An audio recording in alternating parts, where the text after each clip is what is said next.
সবাইকে স্বাগত জানাচ্ছি আমাদের আরও একটি নতুন ভিডিওতে। আপনারা দেখতে পাচ্ছেন আমরা মাঠের মাঝামাঝিতে আছি।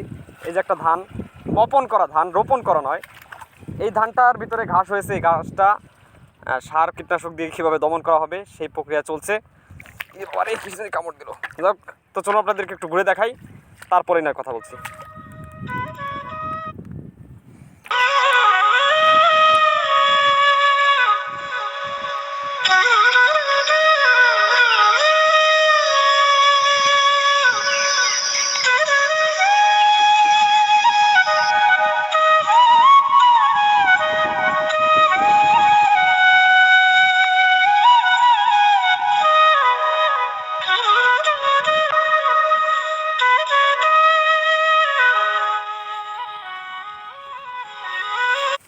তোমার পিছনে দূরেই দেখতে পাচ্ছেন বীরের প্রকৃতি, নিস্তব্ধ নিরিবিলি গ্রামীণ পরিবেশের যে আবহমান রূপ সেটাই দেখা যাচ্ছে। আর ওই মাছ বরাবর ওখানে পাট বাছা হচ্ছে। যে পাট আমাদের অর্থকারী ফসল, সেটা কিন্তু ওখানে আবাদ এখানে হয়ে থাকে, ওটা নিচে নিয়ে যাওয়া হয় পানি স্বল্পতার কারণে। আর সার কীটনাশকের ব্যবহার বর্তমানে তীব্রভাবে বেড়ে গেছে। এটার কী দিয়ে কী করা যায় না করা যায় এটা নিয়ে মাথায় অনেক পরিকল্পনাটি, যে সার কীটনাশক বিহীন কীভাবে অর্গানিক উপায়ে শাকসবজি ফসলের আবাদ করা যায়। তো ছোট্ট একটা বাচ্চা আমাদের সাথে আসছে, তার সাথে কথা বলি। সে আমাদের সাথে অলরেডি হেঁটে হেঁটে এসে গেছে।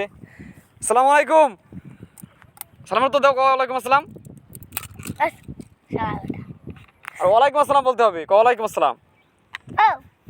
আসলে এদের সেই ধরনের কথা নাই। তুমি কেমন আছো? সাধারণভাবে বলি। ভালো আছি। ভালো আছো? তা তোমার স্যান্ডেল কোথায়? স্যান্ডেল তো নাই। বাড়িতে হয়েছো? তুমি কোন ক্লাসে পড়ো? অনে। তোমার বাড়ি কোন দেশটা একটু দেখাও তো।